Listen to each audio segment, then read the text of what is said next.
थांबा मित्रांनो, तुम्ही जर एक विद्यार्थी असाल किंवा स्पर्धा परीक्षेची तयारी करत असाल, तर हा व्हिडिओ तुमच्यासाठी अतिशय महत्त्वपूर्ण आहे. तुम्हाला दरमहा ₹61,500 इतका पगार मिळाला आणि थेट मुख्यमंत्र्यांसोबत काम करण्याची संधी मिळाली, तर कसं वाटेल? होय मित्रांनो, आज तुम्हाला या व्हिडिओमध्ये याबद्दल सविस्तरपणे माहिती मिळणार आहे, की तुम्ही थेट मुख्यमंत्र्यांसोबत कशाप्रकारे काम करू शकता, त्यासाठी कोणती योजना आहे. तर हे स्वप्न नाही मित्रांनो, तर ही महाराष्ट्र सरकारची एक रिअल अपॉर्च्युनिटी आहे.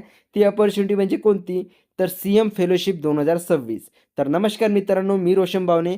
बऱ्याच लोकांना सीएम फेलोशिप योजना काय आहे हे माहिती नसल्यामुळे त्यांना त्याची प्रोसेस काय आहे, त्याचा अर्ज कसा करायचा, नेमकी त्याची सिलेक्शन प्रोसेस काय आहे, त्यासाठी कोण पात्र आहे, याची सविस्तरपणे माहिती आपण या व्हिडिओमध्ये जाणून घेणार आहोत.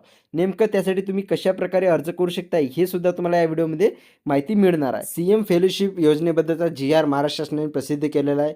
तेच जी-आर आपण या व्हिडिओमध्ये सविस्तरपणे समजून घेणार आहोत, की नेमकं त्या जी-आरमध्ये काय देण्यात आलेलं आहे, कशाप्रकारे त्यामध्ये संपूर्ण योजनेबद्दल माहिती देण्यात आलेली आहे, ते अगदी सोप्या भाषेत तुम्हाला या व्हिडिओमध्ये मी समजावून सांगणार आहोत. त्यासाठी मित्रांनो, तुम्हाला व्हिडिओ जो आहे तो शेवटपर्यंत बघावा लागेल, तेव्हाच तुम्हाला याबद्दल सविस्तर माहिती समजणार आहे. चला तर मित्रांनो, बघूया नेमकं काय आहे सीएम फेलोशिप योजना 2026 सविस्तरपणे. तर हे बघा मित्रांनो, महाराष्ट्र शासनामार्फत मुख्यमंत्री फेलोशिप कार्यक्रमाअंतर्गत फेलोंच्या निवडीचे निकष, अटी व शर्ती आणि कार्यक्रमाच्या अंमलबजावणीबाबत हा जी-आर प्रसिद्ध करण्यात आलेला आहे. नेमक्या या जी-आरमध्ये काय देण्यात आलेलं आहे, ते आपण जे काही महत्त्वाचा पार्ट आहे तेच आपण या व्हिडिओमध्ये बघणार आहोत. बाकी तुम्हाला हा जी-आर तुम्ही स्वतः वाचू शकता. याची PDF ची लिंक जी आहे ते आपल्या व्हिडिओच्या डिस्क्रिप्शन बॉक्समध्ये दिलं जाणार आहे. तर मित्रांनो, दिनांक 8 एप्रिल 2026 रोजी हा जी-आर जो आहे तो प्रसिद्ध करण्यात आलेला आहे. चला तर मित्रांनो, बघूया कोणते महत्त्वपूर्ण पार्ट आहे यामध्ये, जसे की निवडीचे निकष आणि अटी, शर्ती, पात्रता, वेतन, फायदे सविस्तरपणे. तर मित्रांनो, आपल्याला जी-आर समजून घेण्या अगोदर नेमकं सीएम फेलोशिप म्हणजे काय, नेमकी सीएम फेलोशिप योजना आहे तरी काय, हे थोडक्यात समजून घेऊया. तर सीएम फेलोशिप ही महाराष्ट्र शासनाची एक इनिशिएटिव्ह आहे. म्हणजेच महाराष्ट्र शासनाने पुढाकार घेतलेली एक योजना आहे, ज्यामध्ये तरुणांना डायरेक्ट गव्हर्नमेंटसोबत काम करण्याची संधी या योजनेमार्फत दिली जाते. तर यामध्ये निवड झालेल्या उमेदवारांना वेगवेगळ्या सरकारी प्रोजेक्ट्सवर काम करावं लागतं, जसं की development plans, policy implementation, data analysis वगैरे. म्हणजे जे काही डेव्हलपमेंट प्लॅन्स आहे, शहरामध्ये जे काही म्हणजे आपल्या राज्यामध्ये जे काही विकासाची कामे होत आहे, त्याचे प्लॅन्सवर, एखाद्या प्रोजेक्टवर तुम्हाला काम करण्याची संधी या माध्यमातून मिळू शकते. म्हणजे तुमचाला त्याच्यामध्ये ॲनालिटिक करावं लागेल, की ही योजना कशाप्रकारे इम्प्लिमेंटेशन होऊ शकते. एखादी पॉलिसी असेल, म्हणजे एखादी योजना असेल, ती संपूर्ण राज्यामध्ये कशाप्रकारे राबवायची आहे, त्याबद्दल सुद्धा तुम्हाला यामध्ये काम करण्याची संधी या माध्यमातून मिळू शकते. तसेच डाटा ॲनालिटिक म्हणजे जे काही राज्याचं ॲनालिटिक आहे, जे योजनेचे ॲनालिटिक आहे, तुम्ही त्या माध्यमातून जे काही राज्य शासनाबरोबर कामे चालतात, त्याचंसुद्धा तुम्ही ॲनालिटिक या माध्यमातून करू शकता. म्हणजे सोप्या भाषेत असे म्हणता येईल मित्रांनो, की तुम्ही थेट गव्हर्नमेंट सिस्टमच्या आत जाऊन काम करू शकता आणि रिअल एक्सपिरियन्स मिळवू शकता. म्हणजे गव्हर्नमेंट सिस्टमचा जे काही रिअल एक्सपिरियन्स आहे, तुम्ही या योजनेच्या माध्यमातून थेट मिळवू शकता. तर मित्रांनो, तुम्हाला आता समजलं असेल सीएम फेलोशिप म्हणजे काय. आता बघूया जी-आरमध्ये काय देण्यात आलं आहे. सर्वात प्रथम आहे ती म्हणजे कार्यक्रमाची अंमलबजावणी. या कार्यक्रमाची अंमलबजावणी नियोजन विभागाच्या अधीनस्थ अर्थ व सांख्यिकी संचालनालय महाराष्ट्र शासन यांच्यामार्फत करण्यात यावी, असे यामध्ये देण्यात आलेलं आहे. म्हणजे या माध्यमातून ते अंमलबजावणी केली जाणार आहे. तसेच फेलोच्या निवडीचे संदर्भातील निकष म्हणजे जे काही पात्रता आहे, ते काय देण्यात आलेलं आहे ते आता बघूया. तर सर्वात प्रथम पात्रता आहे ती म्हणजे ती अर्जदार जो आहे तो भारताचा नागरिक असावा. म्हणजे भारताचा कोणताही नागरिक या योजनेसाठी अर्ज करू शकतो. तसेच त्यानंतर दुसरी अट आहे ती म्हणजे शैक्षणिक अर्हता.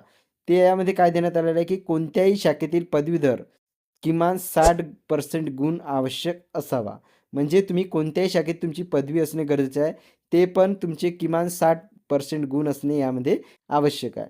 तसेच तिसरं आहे ते म्हणजे अनुभव. तुम्हाला किमान 1 वर्षाचा पूर्ण वेळ कामाचा अनुभव आवश्यक यामध्ये राहणार आहे. म्हणजे यामध्ये अनुभव आवश्यक मागितलेला आहे. तसेच यामध्ये व्यावसायिक अभ्यासक्रमाच्या विद्यार्थ्यांसाठी त्यांच्या अभ्यासक्रमाचा भाग म्हणून पूर्ण वेळ तुम्ही इंटर्नशिप केली असेल, म्हणजे जे काही तुम्ही इंजिनिअरिंग केलं असेल, त्याच्यानंतर तुम्हाला जी इंटर्नशिप करावी लागते, इंटर्नशिप केली असेल, अप्रेंटिसशिप केली असेल किंवा आर्टिकलशिप 1 वर्षाचा अनुभव आवश्यक राहणार आहे. पूर्ण वेळ स्वयंरोजगार जरी केला असेल, तुमचा स्वतःचा उद्योग जरी असेल, तो सुद्धा अनुभव तुमचा यामध्ये ग्राह्य धरण्यात येणार आहे. तसं तुम्हाला स्वघोषणापत्रामध्ये ती माहिती द्यावी लागणार आहे, की आम्ही स्वतःचा व्यवसाय केलेला आहे किंवा स्वतःचा उद्योगसुद्धा केलेला आहे. मला याचा 1 वर्षाचा अनुभव आहे. असे तुम्हाला त्यामध्ये द्यावे लागणार आहे स्वघोषणापत्रामध्ये. त्यानंतर चौथी पात्रता देण्यात आली आहे ती म्हणजे भाषा व संगणक ज्ञान. मराठी भाषा लिहिता, वाचता, बोलता येणे आवश्यक राहील. तसेच हिंदी व इंग्रजी भाषेचे पुरेसे ज्ञान असणे आवश्यक राहील. तसेच संगणक हाताळणी आणि इंटरनेटचे ज्ञानसुद्धा तुम्हाला आवश्यक राहणार आहे. म्हणजे तुम्हाला मराठी भाषा लिहिता, वाचता, बोलता येणे गरजेचेच आहे, म्हणजे कंपल्सरीच आहे. परंतु त्याबरोबर तुम्हाला हिंदी आणि इंग्रजी भाषेतसुद्धा ज्ञान असणे आवश्यक आहे. तसेच तुम्हाला कम्प्युटर हाताळणे आणि इंटरनेटचे ज्ञान असणे सुद्धा यामध्ये कंपल्सरी देण्यात आलेलं आहे. त्यानंतर आहे वयोमर्यादा. 5वा आहे ते म्हणजे वयोमर्यादा. वयोमर्यादेमध्ये उमेदवाराचे वय अर्ज सादर करायच्या अंतिम दिनांकास किमान 21 वर्ष व कमाल 26 वर्ष असावे. म्हणजे कमीत कमी तुमचं 21 वर्ष वय असणे गरजेचे आहे आणि जास्तीत जास्त तुमचं 26 वर्ष वय कंप्लीट असणे गरजेचं आहे. अर्ज करावयाच्या पद्धतीत 6वी पात्रता आहे ती म्हणजे अर्ज करायची पद्धती कोणती आहे, तर अर्थ व सांख्यिकी संचालनालयाद्वारे विहित केलेल्या ऑनलाईन ॲप्लिकेशन प्रणालीद्वारे उमेदवाराने अर्ज करावयाचा आहे. तुम्हाला जे काही ऑनलाईन ॲप्लिकेशन वेबसाईट देण्यात येणार आहे, त्या माध्यमातून तुम्हाला ते ऑनलाईन अर्ज करावा लागणार आहे. त्यानंतर 7वी आहे ती म्हणजे अर्जाकरिता आकारण्यात येणारे शुल्क. अर्जाकरिता तुम्हाला ₹500 इतकं शुल्क भरावं लागणार आहे. तेव्हाच तुमचा तो अर्ज कंप्लीट होणार आहे. त्यानंतर 8वा आहे ती म्हणजे फेलोंची संख्या. सदर कार्यक्रमात फेलोंची संख्या 60 इतकी निश्चित करण्यात आली असून त्यापैकी महिला फेलोंची संख्या फेलोंच्या एकूण संख्येच्या 1/3 राहील. म्हणजेच 1/3 महिला फेलो उपलब्ध न झाल्यास त्याऐवजी पुरुष फेलोंची निवड करण्यात येणार आहे. म्हणजे यामध्ये महिलेच्या संख्येला प्राधान्य देण्यात आलेलं आहे.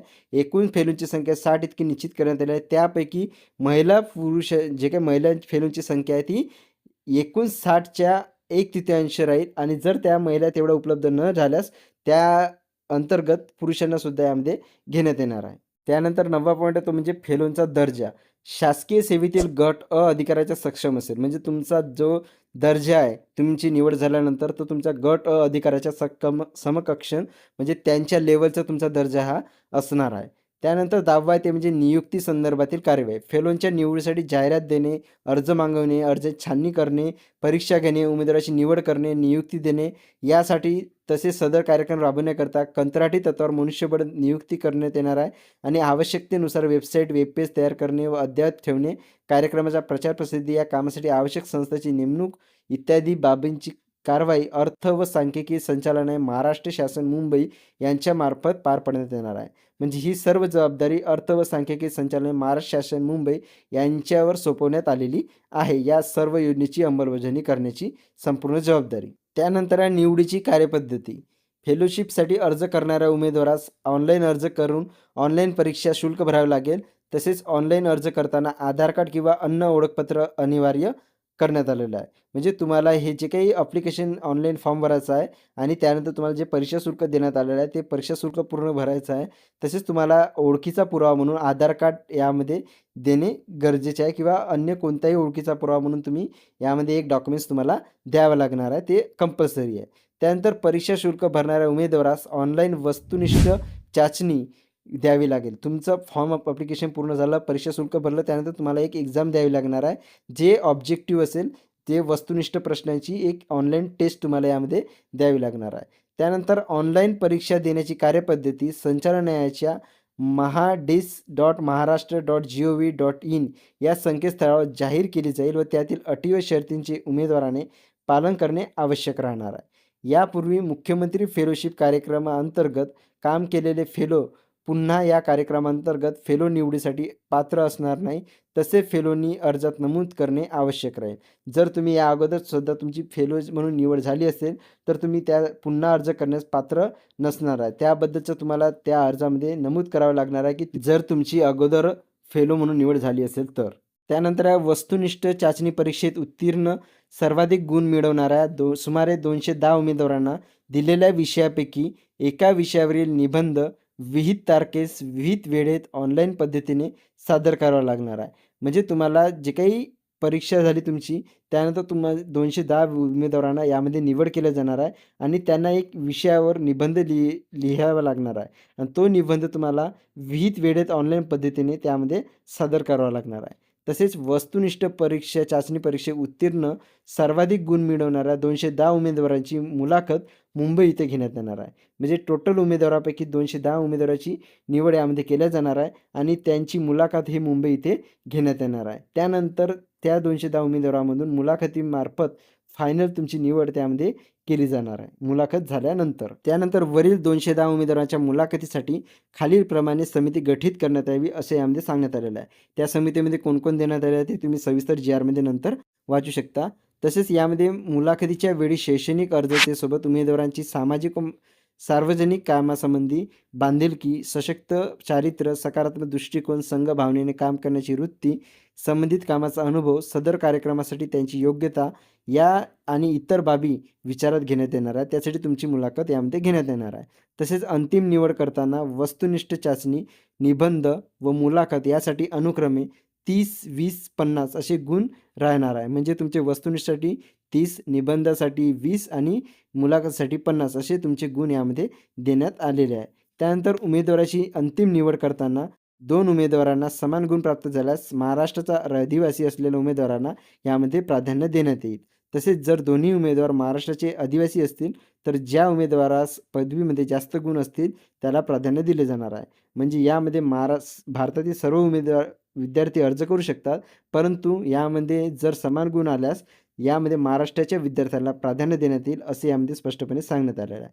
तसेच दुसरं आहे ते म्हणजे किमान एकूण 60 उमेदवारांची अंतिम निवड यामध्ये करण्यात येणार आहे. म्हणजे टोटल एकूण 60 उमेदवार यामध्ये निवडण्यात येणार आहे आणि निवड झालेल्या फेलोंपैकी आवश्यकतेनुसार निवडक जिल्ह्यामध्ये प्रत्येकी 2 ते 3 फेलोंचा गट नियुक्त करण्यात येईल.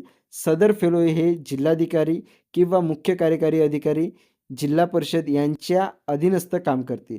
म्हणजे तुमचा दर्जा हा गट अ असल्यामुळे तुम्हाला जिल्हाधिकारी किंवा म्हणजे मुख्य कार्याधिकारी, जिल्हा परिषदचे जे CEO असतात त्यांच्या दर्जाच्या ठिकाणी तुम्हाला अधीनस्थ काम करण्याची संधी या माध्यमातून दिली जाणार आहे. त्यानंतर आहे फेलोशिप कार्यक्रमासाठी नियुक्तीचा कालावधी. तुमची निवड झाल्यानंतर तुमचा कालावधी किती असणार आहे? तर फेलोची नियुक्ती 12 महिने कालावधीसाठी असेल. म्हणजे तुम्हाला 1 वर्षासाठी यामध्ये फेलोची निवड केली जाणार आहे. यामध्ये वाढ करण्यात येणार नाही. तसेच फेलो रुजू झाल्याच्या दिनांकापासून 12 महिन्यांची त्यांची नियुक्ती आपोआप संपुष्ट येणार आहे. म्हणजे याच्यामध्ये तुम्हाला कोणतीही वाढ एक्सटेंडेड देण्यात येणार नाही. तुमची 12 महिनेच याची म्हणजे नियुक्ती ही असणार आहे. 12 महिने झाल्यानंतर तुमची ॲटोमॅटिक तुमची जे काही नियुक्ती आहे ते संपुष्टात येणार आहे. त्यानंतर यामध्ये विद्यावेतन किती देण्यात आलेलं आहे? तर सदर कार्यक्रमाअंतर्गत निवड झालेल्या फेलोंना दरमहा ₹56,100 व प्रवास खर्च 5,400 असे एकत्रित ₹61,500 छात्रवृत्तीच्या स्वरूपात देण्यात येणार आहे. म्हणजे तुम्हाला मानधनाच्या स्वरूपामध्ये ही रक्कम विद्यावेतन म्हणून देण्यात येणार आहे. दर महिन्याला ₹61,500 इतके. त्यानंतर शैक्षणिक कार्यक्रम म्हणजे तुम्हाला या फेलोची निवड झाल्यानंतर इतर शैक्षणिक कार्यक्रमसुद्धा राबवण्यात येणार आहे. जसे व्याख्याने घेणे, तुम्हाला सामाजिक बांधिलकीची जाणीव करून देणे, तुम्हाला काम कसे करायचे या संदर्भात तुम्हाला सविस्तरपणे सुट्टीच्या दिवशी किंवा सार्वजनिक तुमचं जे काही एखाद्या दिवशी आठवड्यातून तुम्हाला ऑनलाईन व्याख्याने तसेच ऑफलाईन व्याख्यानेसुद्धा या माध्यमातून तुम्हाला म्हणजे एक प्रकारे ट्रेनिंगच्या माध्यमातून तुम्हाला यामध्ये देण्यात येणार आहे ना. भारतीय तंत्रज्ञान संस्था बॉम्बे या संस्थेमार्फत स्वतंत्र प्रमाणपत्रसुद्धा तुम्हाला दिली जाईल आणि शासनाकडून फेलोशिप कार्यक्रम यशस्वीपणे पूर्ण केल्याचे प्रमाणपत्र मिळवण्यासाठी नियुक्त करण्यात आलेल्या संबंधित कार्यालय व प्राधिकरणासोबत फेलोनी करावयाचे काम हे जे काही शैक्षणिक कार्यक्रम आहे हे दोन्ही फेलोशिपच्या कालावधीत यशस्वीपणे पूर्ण करणे फेलोसाठी अनिवार्य राहणार आहे. म्हणजे फील्ड वर्क तुम्हाला पूर्ण करावे लागणार आहे आणि तसेच शैक्षणिक कार्यक्रमसुद्धा यामध्ये तुम्हाला अटेंड करणे कंपल्सरी करण्यात आलेले आहे. तरच तुम्हाला हे प्रमाणपत्र पूर्णपणे दिले जाणार आहे. तर ते फायदे कोणते? तर तुम्हाला गव्हर्नमेंट लेवल एक्सपिरियन्स मिळतो. तुम्ही या योजनेच्या माध्यमातून थेट गव्हर्नमेंटच्या सिस्टममध्ये जाऊन काम करू शकता आणि त्याचा तुम्हाला एक रिअल अनुभव तुम्हाला स्वतःचा काय असतो गव्हर्नमेंट सिस्टमचे कामकाजी पद्धत ते सर्व तुम्हाला रिअल एक्सपिरियन्स तुम्ही अनुभवू शकता. तसेच सीनियर ऑफिसरसोबत तुम्हाला नेटवर्किंग होते. सीनियर ऑफिसरसोबत तुम्ही नेटवर्किंग होते म्हणजे तुम्ही स्पर्धा परीक्षेची तयारी करता. तुम्हाला भविष्यामध्ये कलेक्टर बनायचं आहे. परंतु तुम्ही या योजनेअंतर्गत जर निवड तुमची झाली तर तुम्ही डायरेक्टली सीनियर ऑफिसरचं कामकाज कसं असते त्यांच्यासोबत तुम्हाला काम करण्याची संधी या माध्यमातून मिळू शकते. म्हणजे एक प्रकारे तुमची नेटवर्किंग एक स्ट्रॉंग होते. म्हणजे तुम्हाला एक्सपिरियन्स येऊन जातो की अशा प्रकारे तुम्हाला काम करावं लागतं. स्पर्धा परीक्षेची तयारी करत असताना तुम्हाला ही अतिशय महत्त्वाची अपॉर्च्युनिटी आहे. तसेच तुम्हाला फ्युचर करिअरसाठी स्ट्रॉंग प्रोफाईल तयार होतं. तुम्ही जर हे एक्सपिरियन्स घेतलं तर तुम्हाला फ्युचर करिअरसाठी तुम्हाला स्ट्रॉंग प्रोफाईल एक तयार होतो.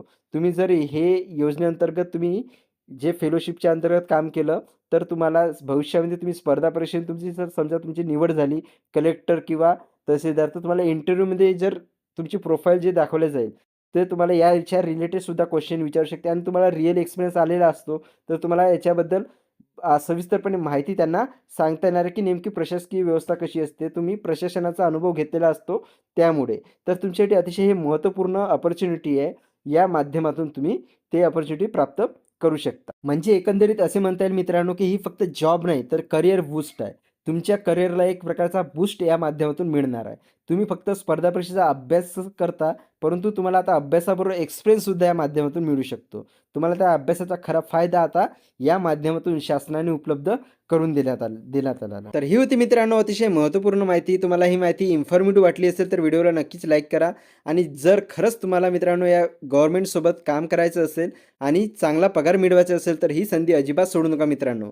आणि हा व्हिडिओ इतर आपल्या मित्रमैत्रिणीपर्यंत सुद्धा शेअर करा, जेणेकरून त्यांना सुद्धा या CM फेलोशिप योजनेबद्दल सविस्तरपणे माहिती समजून जाईल. आणि तुम्हाला काही प्रश्न असल्यास तुम्ही नक्कीच कमेंट बॉक्समध्ये विचारू शकता. चला तर मित्रांनो भेटूया अशाच एका नवीन माहितीसह नवीन व्हिडिओमध्ये. तोपर्यंत जर अजूनपर्यंत आपल्या चॅनल सबस्क्राईब केलं नसेल तर चॅनलला सबस्क्राईब करून बेल आयकॉनला क्लिक करून ठेवा, जेणेकरून अशाच महत्त्वाची माहिती तुम्हाला वेळेवरती मिळत राहतील. चला तर मित्रांनो भेटूया अशाच एका नवीन माहितीसह नवीन व्हिडिओमध्ये. तोपर्यंत धन्यवाद. जय हिंद, जय महाराष्ट्र.